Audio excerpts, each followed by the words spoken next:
All right, a lot of people might end up on Facebook today, too, because it's kind of that day you want to stay inside. Sort of interesting. Facebook coming up this spring, a much-anticipated public offering for the company, which kind of has them reevaluating and sort of taking stock of where they're at. 800 million active users around the world. That's according to Facebook. Roughly 200 million of those are in the U.S., or 2/3 of the population. So the question is, what about that other third, the holdouts, the Facebook holdouts? How do you get them? Right? Interesting. Some people will say, a lot of them say it's privacy concerns, which I think is understandable, you know, in this day and age. And all of you who do know, I was a holdout for a long time. Recently, until the boss said. Until management said it was no longer an option. So professionally, I now have a Facebook page for Fox 6, and I can see the you know, an ability to communicate with all of you and that kind of thing. But on the personal level, I still agree with some of these people. Even some 20-year-olds now, 20-something. This article, this is from Yahoo Finance, quotes a woman out, 24-year-old out in Virginia, who says, I wasn't calling my friends anymore. You just see pictures and you see updates. Yeah, and you never actually, so you think you're connected, but it's actually not connecting you haven't actually spoken to them at all. Kept up to date. Yeah. Right. This was the most recent episode of I Hate My Teenage Daughter on Fox. Had a great line in it because they take the cell phones away from the teenagers on family game night. And they're both like, but now I don't know what my friends are doing. And they don't know what I'm doing. I know. And it's like, what? And that's the way we used to live. And I think it's a genuine feeling of like, I need to be permanently connected, but you're not really connected. No, you're not. Yeah, it's kind of interesting. And I guess to some extent you were saying it's bound to slow down, right? I mean, Right, or be not cool. Yeah. My mom's on after Facebook. a while, yeah, if your mom or your grandma's on Facebook. Not cool. But the number of Americans who visited Facebook grew 10% in the year that was ending in October, but that's down 56% over the numbers from the year before. Because again, So people are dropping? You top out, no, but it's sort of growth like is you slowing. maxed out. I get So do they care?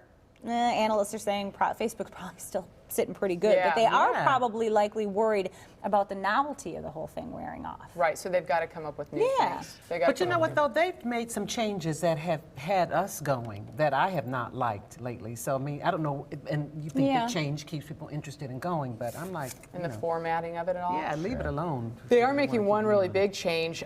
They are adding suicide prevention counselors. 24/7. If anybody, they said that they're making this announcement because so often, unfortunately, there'll be people on there that will make suicidal thoughts, put their suicidal thoughts out there, and now their friends can instantly message Facebook that will have a counselor that will send them a direct message that says, here's our hotline, please give us a call. So that they would have somebody smart. there. I think it's smart. I think It's a good way to use it. It's Yeah. a good way. Yeah, because you know there's a lot of people that are putting some really sad thoughts out there, and then you don't know what to do with them. Right. You know, if you have some of those friends that will put things in, and you go, oh, I don't know what to do. And I remember as an RA in college, we had some crisis prevention counseling techniques that were taught to us. And one of the things for suicide was that you were to ask them, how are you going to do it? What's your plan?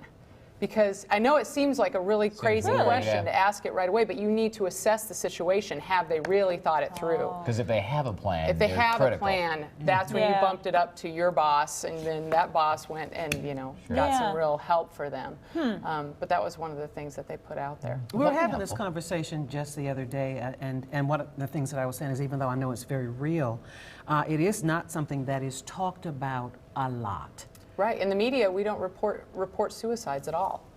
But it does not minimize the severity and the reality of that kind of desperateness. And I think that this is a good use for Facebook. Yeah. You don't know, again, whether they'll use it or not, or if it's beyond a certain point, but it's certainly a good option. It can't hurt. I mean, you know, it can't hurt. It could feel kind of intrusive, I suppose, but it would be your friends recognizing your behavior and then contacting these counselors that would then reach out to you. As opposed to reading it and going, oh, like not doing anything. And then just moving on and not doing anything. And the reason the media, we have never reported suicides is because of the fear of having people want to be attention getters or copycats.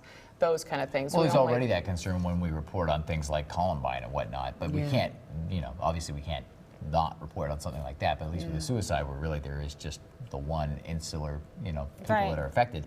Yeah, I think it's important that we never break that rule because it does. There are people who would just want to, I mean, it seems stupid because you're not going to be around to hear it on the TV, but that's, you know, they I'm want with attention. Rob. She disagrees though, I right? disagree. I think in some ways that we need to talk about it in Yeah. the media because I think there's a lot of people that think they're alone. And I think that they talking don't. about suicide's a good idea. I just don't think reporting actual But we never suicides is. report. But we never talk about it.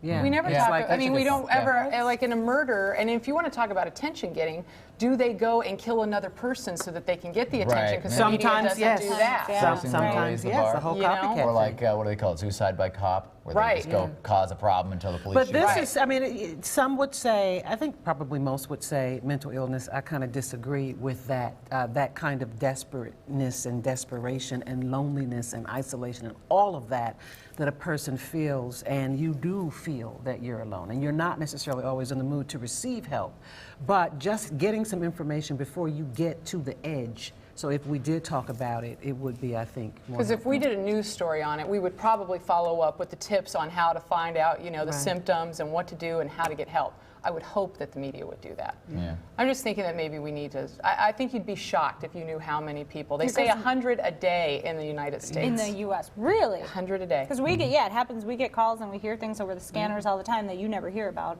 because Sure. we find out it's suicide. Right. But Yeah. the ripple effect of somebody extracting themselves from life, as we may all know, in that way, it's like a tidal wave. Yeah. We should talk about it. Yeah.